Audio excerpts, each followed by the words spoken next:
I'm Eric Ponce from Firestone Walker Brewing Company in Paso Robles, California. We're here with Craft Beer and Brewing's Tip of the Week.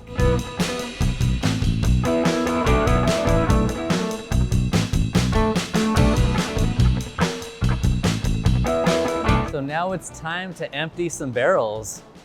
We have our timelines where things need to get packaged, so I always work my way back. Our example will be Parabola. Parabola needs to be packaged by this date. I start sampling every single Parabola barrel. Half those samples go to the lab to get micro and analytical, make sure the barrels are clean, and then I'm also told the ABV of each individual barrel, and then the sensory aspect of it. 99.9% of the time, every single barrel that I sample for Parabola is gonna make that blend just because the base beer, it's the same beer going into the same allotment of spirit barrels from the same distillery. So we kind of know what the flavor aspect is gonna be. And this is a straight Parabola. We obviously do variants and do things where the Parabola ages for 2 years in barrel with some specialty barrels as well. When I have my timeline of when I need to empty barrels, I make sure I go meet with our lab technicians and they tell me every result that we got for the micro.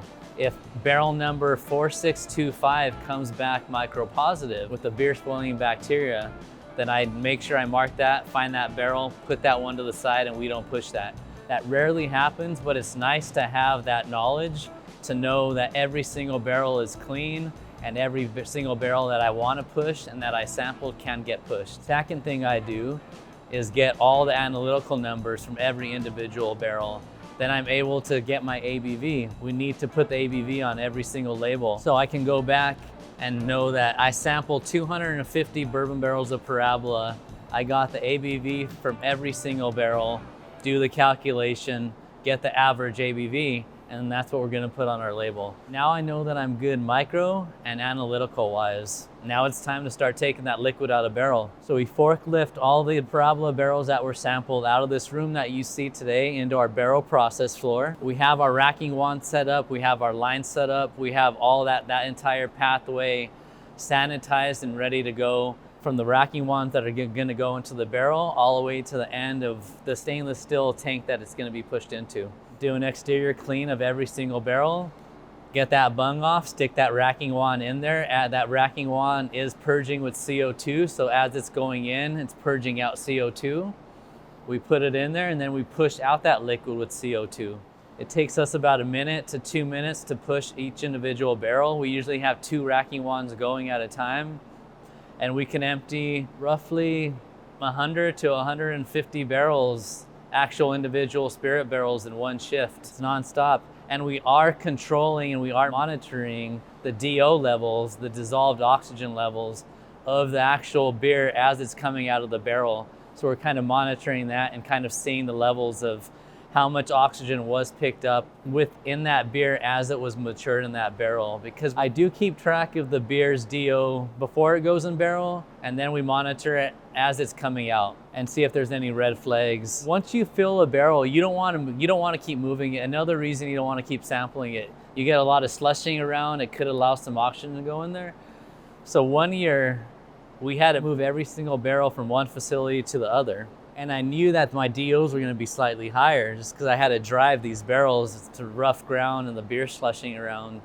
And the DO coming out of those barrels was approaching a 100, which isn't where we want to be. Still under 100, but it was the highest I've seen. Our normal protocol, where we fill it, set it, sample it once or twice, and then take it to empty it, the DOs coming out of barrel can range from as low as 10 up to around 50 to 60. So we're monitoring the DO. Then once everything's in the tank, then again, we get a final DO reading out of the stainless steel tank. We get another sample for the lab to get another micro reading and another analytical, and just make sure everything's in spec for analytical labeling reasons. And we also want to make sure that everything stayed clean from point A to point B.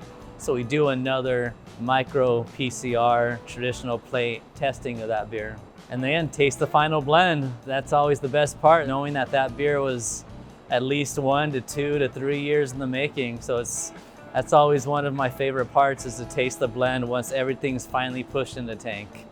Then we get a glass, we taste, we smell, do a little dance and celebrate. So once we push all of the liquid from wood to stainless steel, get another analytical reading, get another micro reading, then it's time to transfer that beer into bright tank.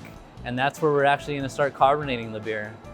Most of our vintage beers are carbonated to about 2.55 to 2.6 volumes. There are some cocktail inspired beers. I did a gin Ricky. I did a beer that was aged in gin barrels, and the cocktail itself uses carbonated water. So that one I actually wanted a lot more effervescence. I wanted a lot more bubbles. So that one was carved to about 2.75. But traditionally with our stouts and our porters and our barley wines, we just like the mouthfeel, the creaminess, the texture that we get at 2.55 volumes. To learn more about brewing spirit barrel-aged beers, click the link below.